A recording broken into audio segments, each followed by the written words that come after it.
एक कप्तान दो बयान, एक जमीन तो दूसरा आसमान। वही कप्तान, साथ खड़े हैं फवाद चौधरी। तारीख है 5 जनवरी 2017। सहाफी ने पूछा, आपने हुकूमत पर करप्शन का इल्जाम तो लगा दिया, सबूत कौन देगा? कप्तान ने कुछ यूं जवाब दिया, ऑपोजिशन का काम होता है कि इल्जाम लगाना और गवर्नमेंट का काम होता है जवाब देना। आज फिर वही कप्तान फवाद चौधरी आज भी कप्तान के साथ थे। मामला था कप्तान पर आयशा गुलालई की जानिब से लगाए गए इल्जामात का, मगर अब की बार कप्तान का जवाब कुछ यूं था। मैंने तो नहीं इल्जाम लगाया, जो इल्जाम लगाता है उनको अपने सारी चीजें दिखानी पड़ती हैं, उनको देना पड़ता है। एक इंसान, एक जबान, दो बयान, क्या ये खुला तजाद नहीं? 4 हलकों की फिंगरप्रिंट वेरिफिकेशन करवाना चाहते हैं। 4 हलकों से गेम अब खत्म हो गई। इस्लामाबाद जाके अपनी डिमांड्स देंगे।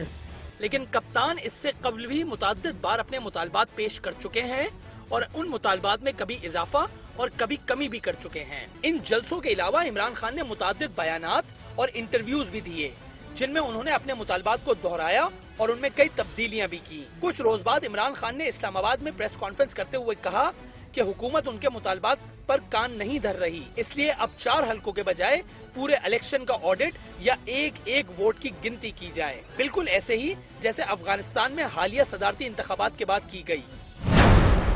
4 हलकों से गेम अब खत्म हो गई। अब जिस तरह अफगानिस्तान में सारा इलेक्शन का ऑडिट हो रहा है, हम भी सारे इलेक्शन का ऑडिट चाहते हैं। इमरान खान की जानिब से सुप्रीम कोर्ट के कमीशन के मुतालबे को वजीर आजम ने मान लिया, लेकिन तहरीक इंसाफ के चेयरमैन ने फिर यू टर्न ले लिया और कह डाला कि कमीशन से कबल नवाज शरीफ घर जाएं और टेक्नोक्रेट की हुकूमत आए। चीफ जस्टिस साहब जो नासिर मुल्क है, मुझे उनके ऊपर पूरा इत्मीनान है। ठीक है, ये कोई बोर्ड बैठा दे, मुझे इनका कोई फैसला मंजूर है, सिर्फ एक काम करे, इंक्वायरी करें। यानी नवाज शरीफ साहब की हुकूमत जाए और सुप्रीम कोर्ट जो एक बोर्ड बना के इन्वेस्टिगेट करे और उसके बाद इलेक्शन और केयरटेकर ले आए। केयरटेकर ले आए, ठीक है। सुप्रीम कोर्ट के नीचे केयरटेकर में आपके ख्याल में कौन लोग होने चाहिए? टेक्नोक्रेट्स हो या यही पॉलिटिशियंस हो? नहीं, सारी पार्टीज के। बिल्कुल पॉलिटिशियंस ना हो, टेक्नोक्रेट हो। अब पॉलिटिशियन को कैसे डालेंगे? इमरान खान ने एक बार फिर बयान बदला और कहा कि वो टेक्नोक्रेट की नहीं बल्कि गैर सियासी हुकूमत चाहते हैं।